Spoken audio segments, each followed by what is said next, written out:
Study ইনচাইটছৰ YouTube চেনেললৈকে সকলোকে আদৰণি জনালোঁ। আজিৰ এই ভিডিঅ'টোৰ পৰা আমি এটা নতুন ইনিচিয়েটিভ তোমালোকৰ লগত আৰম্ভ কৰিম, য'ত নেকি আছাম পুলিচ, আছাম ফৰেষ্ট আৰু ADREৰ আমাৰ যিমানখিনি আপকামিং এক্সামিনেশ্যনছ আছে, তাৰ কাৰণে আমি মেথামেটিক্সৰ এটা PYQ চলিউশ্যন ছিৰিজ এটা আৰম্ভ কৰিছোঁ। যাৰ নেকি আজি প্ৰথমটো ক্লাছ। আশা কৰোঁ এই গোটেই যোনটো আমাৰ ছিৰিজ চলাম, তাৰ পৰা তোমালোকৰ প্ৰিপেৰেশ্যনত ভালেখিনিও সহায় হ'ব।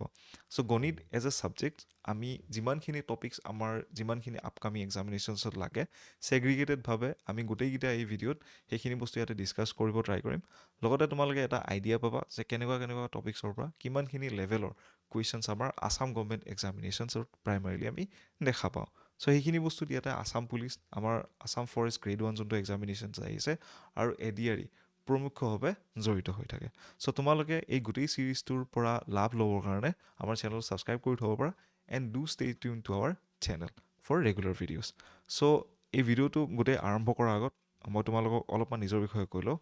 চ' I am your new educator in this platform. So' মোৰ নাম হৈছে উৎপল। চ' মই তোমালোকক এই গোটেই ছিৰিজটোত মেথছৰ ক্লাছেছবিলাক দিম। আশা কৰোঁ এই গোটেই ডিছকাশ্যনখিনিৰ পৰা বা আপকামিং ক্লাছেছৰ পৰা তোমালোকৰ প্ৰিপেৰেশ্যনত ভালেখিনিও এংগেজমেণ্ট এটা আহিব আৰু তাৰ লগতে তোমালোকে ভালকৈ এই পৰীক্ষাটোত পাছ কৰি যাবা। অ'কে, চ' আপকামিং যোনটো আমাৰ আছাম পুলিচৰ 5000 পষ্টৰ যোনটো ভেকেঞ্চি 2026ৰ কাৰণে, চ' তাৰ কাৰণে আমাৰ ক্ৰেছ কৰ্চটো ইয়াতে লঞ্চ কৰা হৈছে, ৰাইট। যাৰ নেকি তোমাৰ যিমানখিনি ক্লাছেছ সেইখিনি ফেব্ৰুৱাৰীৰ ফাৰ্ষ্ট উইকৰ পৰা ষ্টাৰ্ট হ'ব, ৰাইট। চ' তাৰ কাৰণে তোমালোকে ইয়াত আমাৰ কৰ্চেছবিলাকত জইন কৰিব পাৰা, যাৰ নেকি লিংক ডেছক্ৰিপশ্যন বক্সত দি থৈ দিয়া আছে। চ' তাতে গৈ কিনে আমাৰ কৰ্চেছখিনি তোমালোকে এক্সপ্ল'ৰ কৰিব পাৰা। আৰু তাৰ লগতে যিহেতু আমাৰ আছাম পুলিচৰ লগত ADRE 3.0 বেটছেছখিনি চলি আছে আৰু ইয়াৰো তোমালোকৰ লিংকখিনি ডেছক্ৰিপশ্যন বক্সত পাই যাবা। তাতে গৈ কিনে তোমালোকে এক্সপ্ল'ৰ কৰা, তাৰপিছত তোমালোকে ইউ কেন ৰেডিলি জইন আৱাৰ কৰ্চেছ। লগতে আমাৰ GT, PGT, টেট ৰিলেটেড যিখিনি আমাৰ কৰ্চেছ সেইখিনিও চলি আছে। চ' তাৰ লিংকো ডেছক্ৰিপশ্যন বক্সত তোমালোকে পাই যাবা। আৰু লগতে আমাৰ ফৰেষ্টৰ প্ৰিপেৰেশ্যনৰ কাৰণে অতি সোনকালে আমি বেটছেছখিনি লৈ আহিম আৰু সেইখিনিৰ বিষয়ে অধিক জানিবৰ কাৰণে তোমালোকে আমাৰ যোনটো অফিচিয়েল এপ আছে সেইটো ডাউনলোড কৰি কিনে তাতে তোমালোকে লগ ইন কৰা আৰু তাৰপিছত তোমালোকে ইনিচিয়েলি এই বস্তুখিনিৰ বিষয়ে গম পাবা। Okay, right. চ' আজিৰ ভিডিঅ'টো আমি ইয়াতে আৰম্ভ কৰোঁ। অ'কে, চ' আশা কৰোঁ এই গোটেই ডিছকাশ্যনখিনি তোমালোকৰ ফ'কাছ গোটেইখিনি যাতে ব্ৰতি হৈ থাকে, ৰাইট। চ' প্ৰথম কুৱেশ্যনটো আমি ইয়াতে ল'ব ট্ৰাই কৰিম, য'ত নেকি কৈছে যে how many 2 digit natural numbers are there between 1 and 100। So' অসমীয়াখিনি আমি ইয়াতে পঢ়ি চাওঁ যে 1 আৰু 100ৰ মাজত কিমানটা 2 অংকীয় স্বাভাৱিক সংখ্যা আছে। চ' এই কুৱেশ্যনটো কৰাৰ আগত আমি এটা কনচেপ্ট জনাটো ইম্পৰ্টেণ্ট যে 2 ডিজিট নেচাৰেল নাম্বাৰ যোনটো ইংৰাজীত লিখা আছে আৰু 2 অংকীয় স্বাভাৱিক সংখ্যা মানে কি হয়। আমি সকলোৱে জানো স্বাভাৱিক সংখ্যা আমাৰ 1ৰ পৰা আৰম্ভ হয় আৰু আমাৰ ইনফিনিটিলৈকে যায়। ইনফিনিটি মানে যিমানখিনি আমি গণিব নোৱাৰোঁ, যিমানলৈকে গণিব আমি পাৰোঁ সিমানখিনিলৈকে আমি নেচাৰেল নাম্বাৰ বা স্বাভাৱিক সংখ্যা বুলি গম পাওঁ। অ'কে, চ' এই কুৱেশ্যনটোত কি সুধিছে যে 1ৰ পৰা 100লৈকে 2 অংকীয় সংখ্যা কিমানটা আছে। এতিয়া 2 অংকীয় সংখ্যা মানে কি, লেটছ ছাপ'জ 90, এইটো এটা তোমালোকৰ 2 অংকীয় সংখ্যা, য'ত নেকি ইয়াতে দুটা অংক ইয়াতে আহাত আমি দেখা পাওঁ, ৰাইট। লেটছ ছাপ'জ ইয়াতে 6, এইটো এটা কি হয়, ছিংগল ডিজিট নাম্বাৰ, এইটো 2 ডিজিট নাম্বাৰ হয়, 2 অংকীয় সংখ্যা। এইটো এটা 1 ডিজিট সংখ্যা, য'ত আমি এটা নম্বৰ ইয়াতে দেখা পাইছোঁ, ঠিক আছে। লেটছ ছাপ'জ মই তোমালোক ক'লোঁ 124, এইটো এটা কি হয় তোমালোকৰ 3 ডিজিট নাম্বাৰ হয়, যিহেতু ইয়াতে আমি 3টা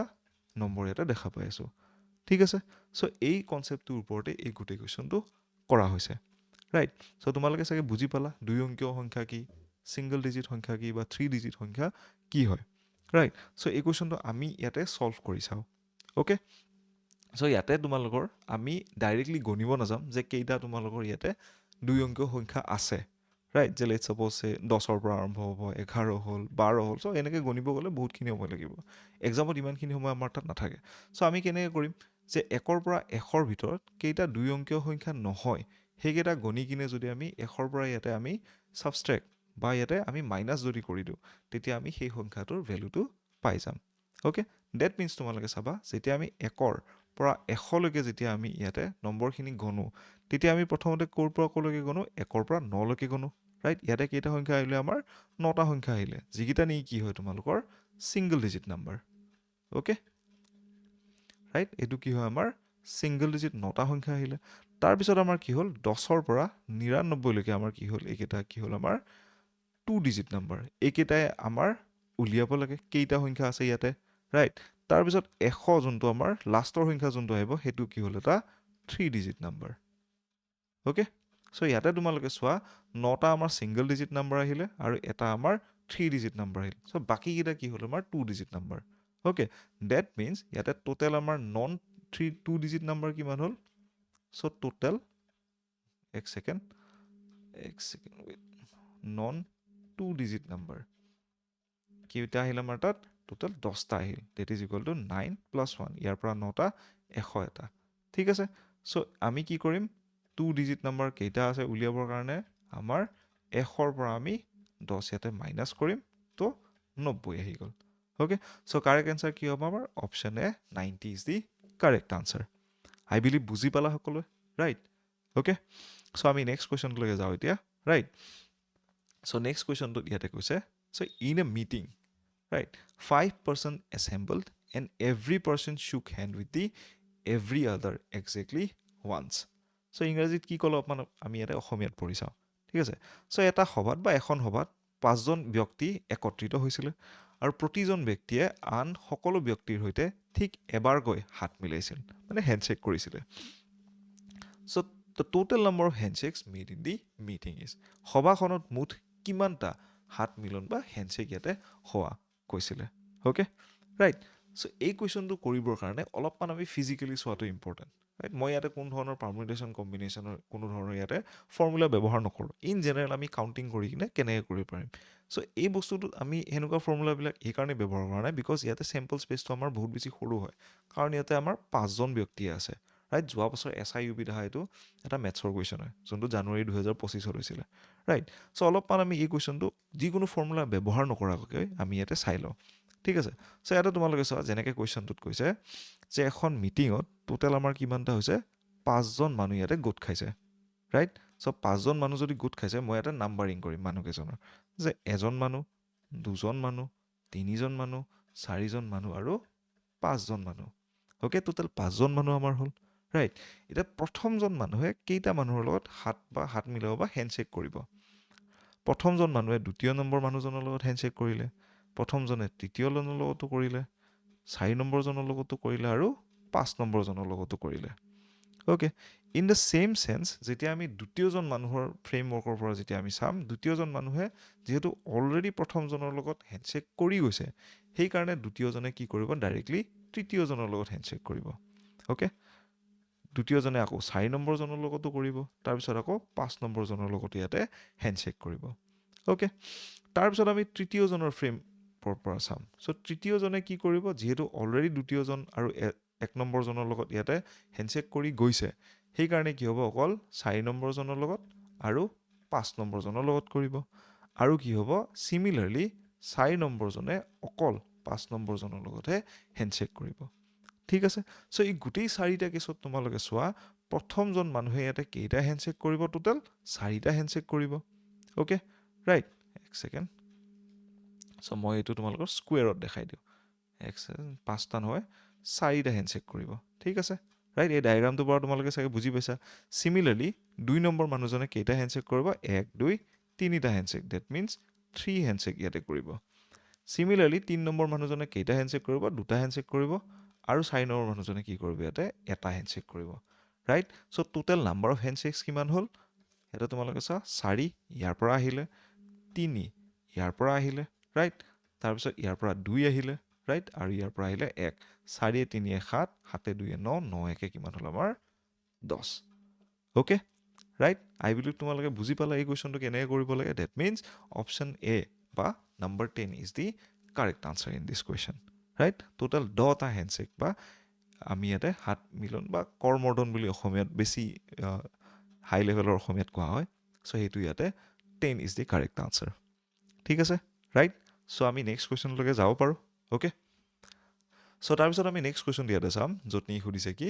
আ discount of 20% is offered on the selling price of an item এটা সামগ্ৰীৰ বিক্ৰী মূল্যৰ ওপৰত প্ৰায় 20% ৰেহাই দিয়া হৈছে ওকে ৰাইট তাৰ পিছত কি কৈছে by what percentage the price needs to be increased on the present selling price in order to bring it to the original selling price বুজি পোৱা নাই আমি অসমীয়াত আকৌ বুজি চাওঁ ঠিক আছে মানে বৰ্তমানৰ বিক্ৰী মূল্যৰ ওপৰত কিমান শতাংশ বৃদ্ধি কৰিলে ইয়াক পুনৰ মূল বিক্ৰী মূল্যলৈ আনিব পাৰিম। অৰিজিনেল যোনটো বিক্ৰী মূল্য আছিলে তালৈকে নিবৰ কাৰণে প্ৰেজেণ্ট যোনটো কমাই দিয়াৰ পিছত যোনটো আমাৰ দাম হ'ল সেই বস্তুটোত কিমানখিনি শতাংশ আমি বৃদ্ধি কৰিব লাগিব। অ'কে, অলপমান আমি এই কুৱেশ্যনটো কৰিবৰ কাৰণে কি কৰিব লাগিব, অলপমান ইজি ৱেত আমি এই কুৱেশ্যনটো কৰিম, ৰাইট। যিহেতু তোমালোকক মই এটা বস্তু শিকাই দিওঁ, শতাংশৰ এনেকুৱা কুৱেশ্যনবিলাক কৰিবৰ কাৰণে যেতিয়া আমি কেতিয়াবা এটা দাম ধৰি ল'ব লাগে, সদায় তোমালোকে 100 বুলি ধৰি ল'বা দাম। তেতিয়া কি হয়, শতাংশৰ কুৱেশ্যনবিলাক কৰিবৰ কাৰণে আমাৰ ভালেখিনিও সহজ হৈ পৰে। অ'কে, চ' এই কুৱেশ্যনটো যেনেকৈ কৈছে, আমি ধৰি ল'লোঁ যে যোনটো বস্তু আমি ইয়াতে বেচা বা আইটেমটো যোনটো কথা কোৱা হৈছে সামগ্ৰীটোৰ দাম, ছাপ'জ মই ধৰি ল'লোঁ যে মোৰ 100 টকা আছিলে সেই বস্তুটোৰ দাম, ঠিক আছে। চ' ইয়াতে ক'লে যে 20% তাতে মই অফাৰ দিলোঁ বা ডিছকাউণ্ট ইয়াতে ৰেহাই মূল্য দিয়া হ'ল, ৰাইট। যেতিয়া 20% ইয়াতে ৰেহাই দিয়া গ'ল, 100 টকাৰ পৰা যেতিয়া 20% আমি কৰিম, মানে 20 টকা কমিলে, ৰাইট। সেই বস্তুটোৰ দাম কিমান হ'ল আহি কিনে 80 টকা হ'ল। অ'কে, এইটো হ'ল কি আমাৰ প্ৰেজেণ্ট চেলিং প্ৰাইচ বা বৰ্তমানৰ যোনটো বিক্ৰীৰ মূল্য। Okay, present selling price. Okay, এতিয়া তোমালোকক কৈছে যে আকৌ আমি অসমীয়াত কুৱেশ্যনটো চাই লওঁ যে বৰ্তমানৰ বিক্ৰী মূল্যৰ ওপৰত কিমান শতাংশ বৃদ্ধি কৰিলে ইয়াক পুনৰ মূল বিক্ৰী মূল্যলৈ আনিব পাৰি, ৰাইট। চ' বৰ্তমানৰ মূল্য আমাৰ কিমান হ'ল 80 টকা। এতিয়া আমি কি কৰিব লাগিব, 80 টকাৰ পৰা মূল্য বৃদ্ধি কৰি কিনে আমি 100 টকালৈকে যোনটো মূল আমাৰ বিক্ৰী মূল্য আছিলে বা অৰিজিনেল চেলিং প্ৰাইচ যোনটো আছিলে তালৈকে লৈ যাবৰ কাৰণে আমি কি কৰিব লাগিব, প্ৰায় 20 টকা ইয়াতে বঢ়াব লাগিব। Okay, right. চ' 20 টকা যেতিয়া আমি বঢ়াব লাগিব, 20 টকা 80 টকাৰ কিমানখিনি শতাংশ হয় সেই বস্তুটোকে আমাৰ এই কুৱেশ্যনটোত উলিয়াব দিছে। অ'কে, চ' আমি কি কৰিম, একদম নৰ্মেলি আমি কৰিম 20 হৰণ 80 পূৰণ 100। অ'কে, 80 ভাগৰ পৰা 20 ভাগ আৰু পূৰণ আমি 100 কৰিম। অ'কে, চ' যেতিয়া আমি 20ৰে ওপৰৰ তললৈ যেতিয়া হৰণ কৰিম, এইটোতো এবাৰ গ'ল, এইটো আমাৰ কিমান গ'ল 4 বাৰ গ'ল। এতিয়া কি কৰিম, 100ক আমি 4ৰে হৰণ কৰিম, ইয়াতে কিমান আহিল 25, 25 4 গুণ 100, that means 25% is the correct answer. So' 25% হৈছে আমাৰ কি সঠিক আনচাৰ এই কুৱেশ্যনটো। ঠিক আছে, ৰাইট এভৰিৱান, সকলোৱে বুজি পাইছা? অ'কে, চ' তোমালোকে যদি কিবা ডাউটছ থাকে তোমালোকে মোক কমেণ্ট বক্সত জনাব পাৰা। যদি ক্লাছটো ভাল লাগিছে কৰি সেই বস্তুটো তোমালোকে মোক কমেণ্ট বক্সত জনাব পাৰা। ঠিক আছে, ৰাইট। চ' আমি নেক্সট কুৱেশ্যনটোলৈকে যাওঁ এতিয়া, য'ত নেকি সুধিছে যে 5 hens lay eggs every day for 5 days, right? To the total number of 250 number of eggs. So মানে কি ক'লে যে 5টা মুৰ্গীয়ে 5 দিনত প্ৰতিদিনে কণী দি মুঠ 250টা কণী দিয়ে, ৰাইট। 5টা মুৰ্গীয়ে 5 দিনত ইয়াতে প্ৰতিদিনে কণী দিয়ে আৰু 5 দিনৰ মুঠ 250টা কণীটো দিলেই 5টা মুৰ্গীয়ে মিলি কিনে। তাৰপিছত সুধিছে the number of eggs laid by the 10 hens in 10 days. So' 10 দিনত 10টা মুৰ্গীয়ে ইয়াতে মুঠ কিমানটা কণী দিব বুলি সুধিছে। Okay, just a very easy question. So' আমি এই কুৱেশ্যনটো কৰিবৰ কাৰণে অলপমান বুজি পাব ট্ৰাই কৰিম, ঠিক আছে। চ' লেটছ ছাপ'জ মই এতিয়া মুৰ্গীৰ ফটোটো তোমালোকৰ তাত আঁকিব নোৱাৰোঁ। চ' লেটছ ছাপ'জ মই ধৰি ল'লোঁ এই ট্ৰাইংগলটোৱে এটা মুৰ্গী ইয়াতে ডিনোট কৰি আছে, ঠিক আছে, ৰাইট। চ' এনেকুৱা 5টা মুৰ্গীয়ে, ৰাইট, এই ট্ৰাইংগলটোৱে এটা মুৰ্গী ইয়াতে কি কৰে ডিনোট কৰি আছে বা মুৰ্গীক ৰিপ্ৰেজেণ্ট কৰি আছে ইয়াতে। এই 5টা মুৰ্গীয়ে এদিনত তোমালোকৰ মিলি কিনে 5 দিনত পূৰণ 5 দিনত কিমানটা কণী পাৰি আছে, প্ৰায় 250টা কণী পাৰি আছে। ডেট মিনছ এই সকলোকেইটা মুৰ্গীৰে এটা এটা নিজৰ লিমিট এটা আছে যে আমুকটো মুৰ্গীয়ে একদিনত এক্স এমাউণ্ট অফ কণী পাৰে, আমুকটো মুৰ্গীয়ে লেটছ ছাপ'জ তোমালোকৰ ৱাই এমাউণ্ট অফ কণী পাৰে, ৰাইট। চ' এই কুৱেশ্যনটো আমি ধৰি লৈছোঁ যে সকলোকেইটা মুৰ্গীয়ে সমান একদিনত কণী পাৰে বুলি কিনে, ঠিক আছে। চ' তেনেকৈ আমি চাবলৈ গ'লে কি হ'ব যে প্ৰত্যেক দিনা 5টা মুৰ্গীয়ে মিলি কিনে কেইটা কণী পাৰে আমি সেই বস্তুটো প্ৰথমতে উলিয়াই ল'ব লাগিব। অ'কে, এক ছেকেণ্ড মই এইখিনি ইয়াতে মুচি লওঁ। অ'কে, চ' ইয়াতে তোমালোকে চাবা যদি আমাৰ 5 ডেইজত টোটেল 250টা কণী পাৰে, ৰাইট। চ' একদিনত কেইটা পাৰিব, 250 divided by 5, that means 50 eggs. Okay, 50টা কণী আমাৰ একদিনত পাৰিব, ৰাইট। এইখিনিলৈকে আহি বুলি সকলোৱে বুজি পালা, হয়নে? তাৰপিছত কি হ'ব যে 5 hens বা 5টা মুৰ্গীয়ে যদি আমাৰ এদিনত প্ৰায় 50টা এগ যদি পাৰি আছে পাৰ ডে, ডেট মিনছ এটা মুৰ্গীয়ে আমাৰ কেইটা পাৰিব, হেন্স নহয় এইটো হেন হ'ব অ'কে ৰাইট চ' এটা মুৰ্গীয়ে আমাৰ কেইটা কণী পাৰিব that means 50/5 that means 10 eggs per day okay so' এদিনত এটা মুৰ্গীয়ে কিমান কণী পাৰিব আমাৰ প্ৰায় 10টাকৈ কণী পাৰিব ঠিক আছে চ' এই বস্তুটো আমাৰ ইয়াতে দৰকাৰ আছিলে এই গোটেই কুৱেশ্যনটো আগবঢ়াবৰ কাৰণে ৰাইট চ' মই এইখিনি ইয়াতে মুচি দিছোঁ অ'কে চ' আমি কি পাইছিলোঁ যে 1 hen lays around 10 eggs per day okay so next question to part of কি উঠিছে the number of eggs laid by 10 hens in 10 days okay that means আমাৰ 10টা মুৰ্গীয়ে per day কেইটা কণী পাৰিব that means 10 পূৰণ 10 right এটা মুৰ্গীয়ে যদি 10টা কণী পাৰি আছে then এক প্ৰত্যেক দিনে 10টা মুৰ্গীয়ে কিমান পাৰিব 10 পূৰণ 10 10 এদি আমি পূৰণ কৰিম that means 100টা কণী per day আমাৰ পাৰি আছে okay তাৰ পিছত 10 দিনত 10টা মুৰ্গীয়ে কিমান পাৰিব that means আমাৰ এই 100ক আমি কি কৰিম এতিয়া 10এৰে পূৰণ কৰিম এদিনত যদি আমাৰ 100টা কণী পাৰি আছে আমি 10 দিনত উলিয়াবৰ কাৰণে আমি এক second number of eggs in 10 days is equal to 10 into 100 that means 1000 so 1000টা কণী আমাৰ পাৰিব 10 দিনত 10টা মুৰ্গীয়ে ঠিক আছে ৰাইট এভৰিৱান আই বিলিভ তোমালোকে বুজি পালা ওকে সো ইয়াৰে কাৰেক্ট আনসাৰ কি হ'ব আমাৰ অপচন এ 1000 ইজ দি 1000 বা 1000 হৈছে আমাৰ কাৰেক্ট আনসাৰ ওকে সো আমি নেক্সট কোৱেশ্চনটোলৈকে যাওঁ এতিয়া য'ত নি সুধিছে how is 3/4 expressed as a percentage right 3/4ক আমি শতাংশ ৰূপে কেনেকৈ প্ৰকাশ কৰোঁ বা প্ৰকাশ কৰা হয় ৰাইট এই কুৱেশ্যনটোত তোমালোকে চাবা য'ত নেকি এই কুৱেশ্যন যেতিয়া আমি কৰিব ট্ৰাই কৰিম ইয়াতে আমি এই কুৱেশ্যনটো একদম চিম্পলি কৰিব ট্ৰাই কৰিম ঠিক আছে চ' ইয়াতে তোমালোকে চাবা যে 3/4 ইনটু যেতিয়া আমি 100ৰে পূৰণ কৰিম ডাইৰেক্ট আমি এনেকৈ ছল্ভ কৰিব পাৰোঁ অ'কে চ' 3/4 যেতিয়া আমি কৰিব যাম 100ক আমি 4ৰে হৰণ কৰিম date means 25 okay so' 3 into 25 right so' 3 পূৰণ 25 যেতিয়া কৰিম that means 75% is the correct answer 25 3 গুণ 75 এইখিনি আমি সকলোৱে জানো হয়নে right so' that's A very easy question এনেকুৱা কুৱেশ্যনবিলাক প্লিজ তোমালোকে ভুল নকৰিবা এইবিলাক কুৱেশ্যন অলমষ্ট ফ্ৰীতে তোমালোকক মাৰ্ক দিবৰ কাৰণে আহে okay right so' option B is the correct answer here okay so' আমি নেক্সট কুৱেশ্যনটোলৈকে যাওঁ এতিয়া ৰাইট চ' তাৰপিছত আমাৰ নেক্সট কুৱেশ্যনটো আহি পৰে য'ত নেকি কি সুধিছে যে which of the following trains is the fastest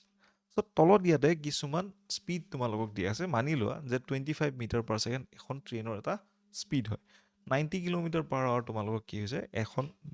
ট্ৰেইনৰ ইয়াতে স্পীড হয়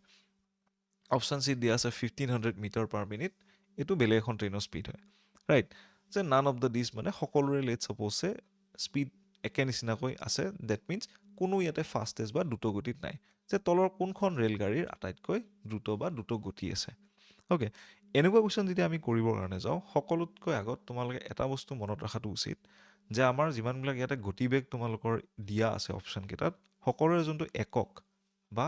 ইউনিট যোনটো হয় সেইটো সমান হ'ব লাগিব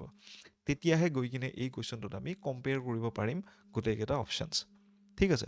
যেনেকৈ মই তোমালোকক কৈছোঁ এই অপশ্যনটোত তোমালোকে চোৱা এইটো মিটাৰ পাৰ ছেকেণ্ড বুলি দিয়া আছে চিমিলাৰলি এইটো কিলোমিটাৰ পাৰ আৱাৰত দিয়া আছে আৰু এইটো দিয়া আছে মিটাৰ পাৰ মিনিটত চ' আমি কি কৰিব লাগিব এটা ছিংগল এককলৈকে এই বস্তুটো আমি নামাই আনিব লাগিব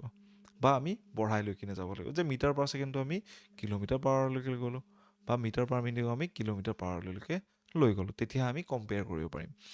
এই কুৱেশ্যনটো আমি কি কৰিম ইয়াতে সকলোতকৈ যোনটো বেছিক ইউনিট লেভেল আছে সেইটোত আমি লৈ কিনে যাম বা কম যোনটো সেইটো হৈছে metre per second okay metre per মিনিটটো বেছি হয় বা কিলোমিটাৰ পাৰ আৱাৰটো বেছি হয় ঠিক আছে চ' মিটাৰ পাৰ ছেকেণ্ডলৈকে আমি এই দুটা ভেলু নমাই কিনে লৈ যাম অ'কে চ' তেনেকৈ আমি এই কুৱেশ্যনটো কৰিবৰ কাৰণে ট্ৰাই কৰিম ঠিক আছে চ' ইয়াতে তোমালোকে চাবা অপশ্যন বিত যোনটো দিয়া আছে আমাৰ 90 কিলোমিটাৰ প্ৰতি ঘণ্টাক যেতিয়া আমি মিটাৰ পাৰ ছেকেণ্ডলৈকে লৈ যাওঁ তেতিয়া আমি কি কৰোঁ 90 ইনটু 5/18 এইটো এটা নৰ্মেল তোমাৰ কি হয় ফৰ্মুলা এটা হয় ঠিক আছে ৰাইট চ' তোমালোকৰ যদি ডাউটছ আছে এই ফৰ্মুলাটো কেনেকৈ বনাব লাগে বা ক'ৰ পৰা আহিল চ' বেলেগ এটা ক্লাছত এনেকুৱা এটা কুৱেশ্যন লৈ কিনে মই তোমালোকৰ আগত ডিছকাছ কৰি ল'ম চিম্পলি তোমালোকে এটা বস্তু মনত ৰাখা যেতিয়া আমি কিলোমিটাৰ প্ৰতি ঘণ্টাত থকা যিকোনো এটা সংখ্যা বা যিকোনো এটা ইউনিটক যেতিয়া পূৰণ কৰিম তেতিয়া এইটো ৰাফলি ইয়াৰ এককটো তোমালোকৰ মিটাৰ পাৰ ছেকেণ্ডলৈকে চেঞ্জ হৈ যায় অ'কে ডেট মিনছ তোমালোকে চাবা 18 দি যেতিয়া আমি 90 হৰণ কৰোঁ ইয়াৰ পৰা 5 ওলাই আহে অ'কে ডেট মিনছ 5 পূৰণ 5 আমাৰ কিমান হ'ব 25 মিটাৰ পাৰ ছেকেণ্ড অ'কে তাৰপিছত আমি অপশ্যন চিত থকা এইটোলৈকে যাম য'ত তোমালোকে চাবা যে 1500 metre per minute that means মিনিটক যেতিয়া আমি ছেকেণ্ডলৈকে লৈ যাব লাগে তেতিয়া আমাৰ কি হয় 1 মিনিটত 60 ছেকেণ্ড থাকে মানে এই গোটেই সংখ্যাটো আমি কি কৰিব লাগিব 60ৰে হৰণ কৰিব লাগিব অ'কে চ' ইয়াতে তোমালোকে চাবা 1500 ডিভাইডেড বাই 60 ডেট মিনছ কি হ'ব আমাৰ ইয়াতে 1500ত 60ৰে ডিভাইড কৰিলে কিমান হ'ব এই 00 ইয়াতে কেঞ্চেল হৈ গ'ল ইয়াতে 150ক আমি 2 দি হৰণ কৰিলে কিমান আহিলে ইয়াতে 75 আহিলে চৰি এইটো 3 দি হৰণ কৰিম চ' ইয়াতে তোমালোকৰ কিমান আহিব ইয়াতে 2 আহিলে আৰু ইয়াতে আমাৰ কিমান হ'ল প্ৰায় 50 আকৌ 2 দি হৰণ কৰিম এইটো কিমান আহিলে 25 okay 25 metre per second right so' 25 metre per second এইটো আহিলে আৰু অপশ্যন এইটো কি আছে আমাৰ 25 মিটাৰ পাৰ ছেকেণ্ড মানে গোটেইকেইটা যিমানখিনি আমাৰ ট্ৰেইনৰ স্পীড দিয়া আছিলে সকলোখিনি সমান গতিবেগত বা সমান এটা স্পীডত গৈ আছে that means option D is the correct answer then none of this is the fastest train কোনোখন ট্ৰেইন ইয়াতে দ্ৰুত গতিত গৈ থকা নাই ইটোতকৈ সকলোখিনি ইয়াতে সমান গতিবেগত গৈ আছে ঠিক আছে এভৰিৱান আই বিলিভ বুজি পালা আমি নেক্সট কুৱেশ্যনলৈকে যাওঁ এতিয়া অ'কে চ' নেক্সট কুৱেশ্যনটো সুধিছে যে mister Kashyap purchased an air conditioner for 12,000 rupees যে শ্ৰী কাশ্যপে ইয়াতে 12,000 টকাত এটা এয়াৰ কণ্ডিশ্যনাৰ ক্ৰয় কৰিলে ৰাইট তাৰপিছত কি কৰিলে and sold it in 15,000 rupees তেওঁ বিক্ৰী কৰিলে সেই এ চিটো প্ৰায় 15,000 টকাত তেন্তে লাভৰ শতকৰা হাৰ কিমান আছিলে what was the profit percentage কিমানখিনি আমাৰ মিষ্টাৰ কাশ্যপৰ লাভ হ'ল 12,000 টকাত কিনি কিনে 15,000 টকাত বিকোতে চ' ইয়াৰ বিষয়ে অলপমান আমি এই কুৱেশ্যনটোত ডিছকাশ্যন কৰিম ঠিক আছে লাভ বা লোকচানৰ কুৱেশ্যনখিনি আমি কেনেকৈ ছল্ভ কৰিব লাগে চ' ইয়াতে তোমালোকে এটা বস্তু মন কৰিবা আমি টোটেল কিমানখিনি প্ৰফিট আহিল বা টোটেল কিমানখিনি লাভ হ'ল সেইটো কেনেকৈ উলিয়াওঁ আমি যোনটো বস্তুত বেচিছিলোঁ সেইটো আমি ইংৰাজীত কি বুলি কওঁ চেলিং প্ৰাইচ অ'কে বিক্ৰীৰ যোনটো মূল্য তাৰ পৰা আমি মাইনাছ কি কৰোঁ আমাৰ যোনটো কষ্ট প্ৰাইচ আছিলে কষ্ট প্ৰাইচ মানে কি যোনটো দামত আমি কিনিছিলোঁ সেই বস্তুটো অ'কে চ' এই ফৰ্মুলাটোৰ হিচাপত যদি আমি ইয়াতে চাওঁ মিষ্টাৰ কাশ্যপৰ টোটেল প্ৰফিট কিমান হ'ল ইয়াতে ৰাইট যোনটো দামত বেচিছিলে মানে কিমান দাম তেওঁ 15,000 টকাত ইয়াতে বিকিছিলে আৰু কিমান দামত কিনিছিলে তেওঁ ইয়াতে 12,000 টকাত কিনিছিলে হয়নে ৰাইট ডেট মিনছ কিমান লাভ হ'ল 15ৰ পৰা 12 যদি আমি মাইনাছ কৰোঁ বা ইয়াতে বিয়োগ যেতিয়া কৰোঁ তেতিয়া কিমান হয় প্ৰায় 3,000 টকাৰ তেওঁ ইয়াতে লাভ হৈছিল অ'কে 3,000 ৰুপিজ অ'কে ৰাইট এতিয়া তোমালোকে চাবা আমাক সুধিলে what was the profit percentage maximum ষ্টুডেণ্টে কুৱেশ্যনটো এইখিনিত ভুল কৰে কিহৰ কাৰণে মই তোমালোকক কৈ আছোঁ যেতিয়া আমি যিকোনো পাৰ্চেণ্টেজ এটা উলিয়াব লাগে তাৰ এটা ভিত্তি নম্বৰ এটা আমাক লাগে ভিত্তি নম্বৰ মানে কি যে এইখিনি 15,000ৰ কিমান শতাংশ হয় নে 12,000ৰ কিমান শতাংশ হয় সেই বস্তুটো সুধিছে কোনটো হয় কোনটো নহয় ইয়াতে মানুহবিলাক কি হয় কনফিউজন ইয়াতে ক্ৰিয়েট হয় ঠিক আছে যেতিয়া সদায় প্ৰফিট পাৰ্চেণ্টেজৰ কথা কোৱা হয় সদায় আমি কি কৰিব লাগিব আমাৰ যোনটো কষ্ট প্ৰাইচ আছিলে যে যোনটো দামত আমি কিনিছিলোঁ সেই দামটোৰ ওপৰত ভিত্তি কৰি কিনে আমি কি কৰিব লাগে আমাৰ যোনটো প্ৰফিট পাৰ্চেণ্টেজ বা লাভৰ যোনটো শতকৰা হাৰ সেইটো আমাৰ কেলকুলেশ্যন কৰি উলিয়াব লাগে ঠিক আছে চ' আমি এই কুৱেশ্যনটোত সেইখিনি কৰি চাম ৰাইট চ' ইয়াতে তোমালোকে মন কৰিবা অলপ যে আমাৰ টোটেল প্ৰফিট কিমান আছিলে অলপমান আমি আগতে কেলকুলেশ্যন কৰি ওলাইছিলোঁ ডেট ৱাজ দি ৰুপিজ 3,000 সেইটো আমাৰ আছিলে 3,000 টকা মুঠ লাভ আছিলে এতিয়া আমি শতকৰা হাৰ যেতিয়া উলিয়াব লাগে যে পাৰ্চেণ্টেজ অফ প্ৰফিট বা আমাৰ লাভৰ হাৰ যেতিয়া উলিয়াব লাগে ডেট মিনছ 3,000 অফ 12,000 চ' 12,000ৰ 3,000 কিমান শতকৰা হাৰ ৰাইট পূৰণ 100 অ'কে চ' 3,000ৰে যদি আমি 12,000 হৰণ কৰোঁ তেতিয়া কিমান আহিব আমাৰ 4 আৰু 100ক 4ৰে হৰণ কৰিলে আমি কিমান পাওঁ আমি সকলোৱে জানো ডেট ইজ দি 25 চ' 25% বা 25% হৈছে আমাৰ কাৰেক্ট আনচাৰ আই বিলিভ সকলোৱে বুজি পালা এই কুৱেশ্যনটো কেনেকৈ কৰিব লাগে আৰু কোনখিনিত কনফিউজন হয় তোমালোকে চাগে বুজি পালা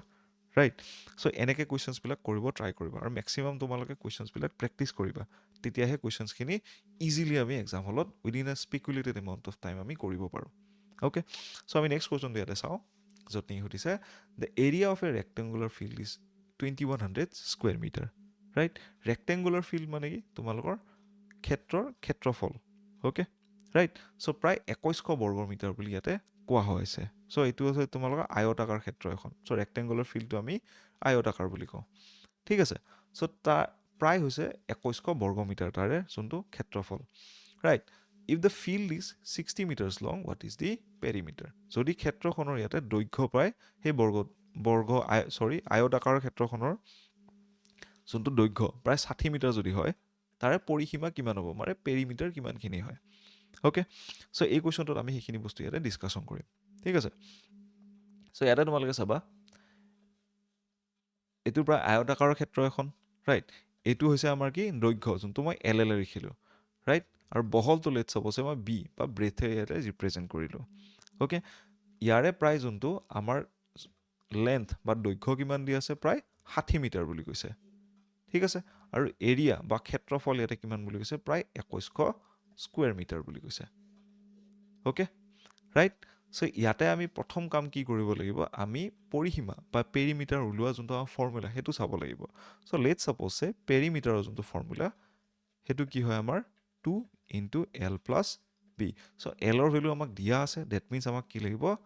বিৰ ভেলুটো আমাক দৰকাৰ এতিয়া ভিৰ ভেলুটো ওলাবৰ কাৰণে আমি এৰিয়াৰ লগত ইয়াতে ইকুৱেট কৰিব লাগিব এৰিয়াৰ ফৰ্মুলা কি লেন্থ পূৰণ breadth which is equal to 2100 square metre already আমাক দিয়া আছে লেন্থৰ ভেলু আমাক দিয়া আছে that means breadth is equal to 2100 divided by 60 okay so' ইয়াতে আমি কি কৰিম 2100 60ৰে হৰণ কৰিলে কিমান হ'ব 0 কেঞ্চেল হৈ গ'ল 3ৰে আমি হৰণ কৰিম এইটো 70 আহিলে এইটো আহিলে 2 70 আমি 2ৰে হৰণ কৰিলে কিমান পাম পাই 35 মিটাৰ এইটো হ'ল আমাৰ ব্ৰেথৰ মেইন ভেলু ঠিক আছে এতিয়া পেৰিমিটাৰ উলিয়াবৰ কাৰণে আমি কি কৰিম লেন্থৰ ভেলুটো ইয়াৰ পৰা ল'ম আৰু ব্ৰেথৰ ভেলুটো ইয়াৰ পৰা লৈ কিনে এই গোটেই ফৰ্মুলাটোত আমি পুট কৰিম ডেট মিনছ কি হ'ব 2 ইনটু লেন্থৰ ভেলু কিমান আছিলে 60 প্লাছ 35 অ'কে ৰাইট আৰু ইয়াৰ ইউনিটটো কি হ'ব মিটাৰ ৰাইট চ' 60 35 কিমান হ'ল 95 পূৰণ 2 কৰিলে আমি কিমান পাম প্ৰায় 190 মিটাৰ অ'কে 190 মিটাৰৰ টোটেল আমাৰ কি ওলাই আহিব ইয়াতে পৰিসীমা ওলাই আহিব ঠিক আছে চ' ইয়াতে তোমালোকে আনচাৰ কিমান হ'ব option C is the correct answer that is 190 metre I believe তোমালোকে বুজি পালে এভৰিৱান পেৰিমিটাৰ কি হয় বা এৰিয়া কি হয় ৰাইট কেনেকৈ আমি উলিয়াব লাগে গোটেইখিনি বস্তু অ'কে চ' তাৰপিছত আমি নেক্সট কুৱেশ্যনটো ইয়াতে চাম য'ত নেকি সুধিছে the ages of A and B are in the ratio' 6:5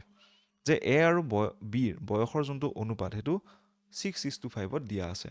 and the sum of their ages are 44 years যে তেওঁলোকৰ বয়সৰ যদি আমি যোগ কৰোঁ তাৰে যোগফল হ'ল প্ৰায় 44 বছৰ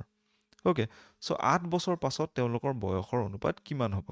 right what will be the ratio' of their ages after 8 years এইটো অসমীয়া 4 নহয় দিছ ইজ 8 ঠিক আছে এইটো 8 হয় ঠিক আছে মই যিমানকেইটা ডিজিটছ ইয়াতে দিছোঁ মষ্ট অফ দি টাইম ডিজিটছখিনি তোমালোকৰ ইংৰাজীত দিয়া আছে ঠিক আছে ৰাইট চ' এই কুৱেশ্যনটো আমি ইয়াতে কৰিব খোজোঁ যে এ আৰু বি লেট ছাপ'ছে এওঁলোকৰ বয়সখিনি আমি স্মল এ আৰু স্মল বিৰে ধাৰ্য কৰি লৈছোঁ ঠিক আছে চ' ইয়াতে এটা দিয়া আছে যে অনুপাতটো ইয়াতে 6:5 বুলি কৈছে ডেট মিনছ এটা ৰিলেশ্যন আমাৰ কি ওলাই আহিব ইয়াতে that is A by B is equal to 6:5 okay আৰু এটা ৰিলেশ্যন কি হ'ব আমাৰ the sum of their ages is 44 বুলি কৈছে ডেট মিনছ যদি যোগ কৰোঁ আমি A plus B is equal to 44 আহিব অ'কে চ' ইয়াৰ পৰা যদি আমি ইয়াতে চাওঁ তোমালোকে চাবা এ ইজ ইকুৱেল টু বিটো ইফালে গুচি গ'ল ডেট মিনছ 6/5 ইনটু বি এইটো আমাৰ এটা ৰিলেশ্যন ওলাই আহিব চ' ইয়াৰ পৰা যোনটো এৰ ভেলু আহিলে এইটো আমি আনি কিনে এই ইকুৱেশ্যনটোত পুট কৰি দিম এই সমীকৰণটোত ডেট মিনছ কি ওলাই আহিব এৰ জেগাত আমি কি পুট কৰিম ইয়াতে 6/5 of B plus B is equal to 44 তাৰপিছত আমি আৰু অলপ চল্ভ কৰিম ইয়াতে বি কমন ল'লোঁ 6/5 প্লাছ 1 ইজ ইকুৱেল টু 44 তাৰপিছত আৰু আমি চল্ভ কৰিম যে বি ইয়াতে তলত আমি কি কৰিব লাগিব ডিনমিনেটৰ একে কৰিব লাগিব ডেট মিনছ ওপৰে তলত আমি 5ৰে পূৰণ কৰিব লাগিব that means 6 plus 5 divided by 5 is equal to 44 so' B ইয়াতে 11 হৈ গ'ল 6 plus 5 11 B is equal to এই 5টো ইফালে গ'লে পূৰণ হৈ যাব 5 ইনটু 44 5 into 44 কৰিলে আমি কিমান পাম 44 পূৰণ 5 যেতিয়া আমি কৰিম we are getting around 220 220 আমি ইয়াৰ পৰা পাওঁ ঠিক আছে সো এই কোৱেশ্চনটো কেনেকুৱা হ'ব গৈ কিনে that means 11b is equal to 220 আৰু b কিমান হ'ব 220 divided by 11 that means roughly 20 okay so b ৰ বয়স প্ৰায় presently হেতু কিমান হ'ব গৈ 20 বছৰ বয়স হ'ব গৈ okay so এই গোটেইখিনি বস্তু মই ইয়াতে মুছি দিছো তোমালোকে ভিডিওটো পজ কৰি কিনে নোটছ যদি ল'ব খোজা ল'ব পাৰা ঠিক আছে right so b ৰ বয়স ইয়াতে কিমান ওলাল গৈ b is equal to 20 so already আমাৰ তাৰ এটা ৰিলেচন কি আছিল যে a plus b is equal to 44 so এই b ৰ ভ্যালুটো আমি ইয়াতে আনি কিনে আকৌ পুট কৰিলো that means a is equal to 44 minus 20 which is equal to a is equal to 24 okay so a ৰ ভ্যালু কিমান ওলাই আহিলে 24 ওলাই আহিলে so 8 বছৰৰ পাছত যোনটো অনুপাত আমি যেতিয়া উলিয়াব লাগে তেতিয়া কি কৰিম a plus 8 মানে 8 বছৰৰ পাছত প্ৰেজেন্টৰ পিছত তাৰ পিছত 8 বছৰৰ পাছত b ৰ এজ কিমান হ'ব গৈ b ৰ বয়স কিমান হ'ব b plus 8 that means 24 plus 8 divided by 20 plus 8 that means 24 8 কিমান 32 আৰু 20 8 কিমান হ'ল 28 right 4 ৰে যদি আমি এটা হৰণ কৰো 8 divided by 7 মানে 8 is to 7 so b হৈছে আমাৰ correct answer that is the 8 is to 7 is the correct answer ঠিক আছে আই বিলিভ বুজি পালা কেনেকৈ আমি এই কোৱেশ্চনটো সলভ কৰো ওকে right so আমি নেক্সট কোৱেশ্চন লগে যাও এতিয়া ইয়াতে সুধিছে the arithmetic mean of 75 numbers is calculated and it is 35 okay 75টা আমাৰ তাত এনেকুৱা সংখ্যা আছিল যাৰ যেতিয়া নেকি আমি গড় উলিয়ালো গণিতৰ হেতু প্ৰায় 35 ওলাই আহিলে যদি প্ৰতিটো সংখ্যা আমি 5 ৰে বৃদ্ধি কৰো তেন্তে নতুন সংখ্যাবোৰৰ গড় কিমান হ'ব বুলি সুধিছে if each number is increased by 5 then the mean of the new number is তো নতুন নম্বৰটো ইয়াতে mean বা গড় কিমান হ'ব বুলি তোমালোকক সুধিছে okay that's a very easy question so আমি এটো কৰি চাও right so সকলোৱে তোমালোকে জানা যে meanৰ যোনটো আমাৰ ফৰ্মুলা বা গড়ৰ যোনটো ফৰ্মুলা হেতু হৈছে sum of all numbers by number of total observation তা আমাৰ তাত কেইটা সংখ্যা আছে সেই সংখ্যা কেইটাৰ যোগ কৰিলে আমি যিমানখিনি যোগফল পাম সেইখিনি ওপৰত লিখিম আৰু হৰণ কৰিম ইয়াতে কিহেৰে আমাৰ তাত কেইটা সংখ্যা আছে ৰাইট সো ইয়াতে তোমালোকে এই ফৰ্মুলাটো যদি আমি ইয়াতে চাও তেতিয়া হলে কিমান হ'ব আমাৰ মিন কিমান ওলাই আছিল 35 আছিল that means total sum of 75 number initially 75টা যিমান কিটা সংখ্যা আছিল তাৰে টোটাল আমি যোগফলটো উলিয়াবৰ কাৰণে কি কৰিলো 35 পূৰণ 75 কৰিব লাগিব ওকে এটা নতুনকে যেতিয়া আমি +5 each and every নম্বৰৰ লগত যেতিয়া যোগ কৰিম তেতিয়া কি হ'ব নিউ সামৰ লগত কি হ'ব নতুন যোনটো আমাৰ যোগফল আহিব তাতে কি হ'ব আমাৰ 75টা আকৌ +5 যোগ হৈ যাব that means কি হ'ব 75 পূৰণ নতুনকৈ 5ক আমি 75টা নম্বৰৰ লগত যেহেতু যোগ কৰিম সো 75 পূৰণ 5 এটা আমাৰ তাৰ লগত আহিব লগতে অলৰেডি এইখিনি যেহেতু আমাৰ আছিল 35 পূৰণ 75 আহিব ওকে সো নিউ মিন বা নতুন গড় যেতিয়া আমি উলিয়াব লাগিব নিউ সামটো আমি লম নতুন সাম কিমান আহে নতুন যোগফল কিমান আহিব that means 35 পূৰণ 75 আমি আকৌ কি কৰিম যেটা আমাৰ তাত 75টা নম্বৰ আছে আমি আকৌ 75 ৰে হৰণ কৰিম ঠিক আছে সো আমি ওপৰৰ দুটাৰ পৰা যদি এটা 75 যদি ইয়াতে কমন ল that means 5 plus 35 okay divided by আকৌ 75 okay so এই 75 cancel যাব that means 35 plus 5 is equal to 40 so 40 is the correct answer here ঠিক আছে অপশন বি 40 হৈছে আমাৰ কি কাৰেক্ট আনসাৰ ঠিক আছে আই বিলিভ তোমালোকে বুজি পালা এইখিনি গোটেইখিনি নকৰাকৈ তোমালোকে কৰিব পাৰা যে এটা প্ৰিন্সিপল এটা আছে যাৰ আন্ডাৰত নেকি আমি গম পাওঁ যে প্ৰত্যেকটো নম্বৰত যদি আমি এনেকুৱা সংখ্যাৰে কিছু বাজে যোগ কৰি আছো that means সেই সংখ্যাটোৱে তোমালোকৰ কি হয় ইয়াৰে গড় সংখ্যাটোৰ লগত মিন সংখ্যাটোৰ লগত আমাৰ যোগ হৈ যায় ঠিক আছে আই বিলিভ বুজি পালা সকলোৱে হয়নে সো আজি ভিডিওটো ইমানখিনি আছিল আশা কৰো তোমালোকৰ এই ক্লাছটো কৰি ভালেখিনি লাভ হৈছে তোমালোকৰ আপকামিং যিমানখিনি এক্সামিনেশনছ আছে তাৰে মেথছ বা গণিতৰ প্ৰিপাৰেচনত ৰাইট তোমালোকে মোক কমেন্ট বক্সত জনাব পাৰা এই ক্লাছখিনি কৰি তোমালোকৰ কেনেকুৱা লাগিলে লগলে কিবা সাজেশন আছে সেইখিনিও তোমালোকে ক'ব পাৰা কোনখিনি টপিকছ আমি আনিব লাগে okay so very much thank you for watching this video and we'll meet again in our next classes thank you everyone have a good day ahead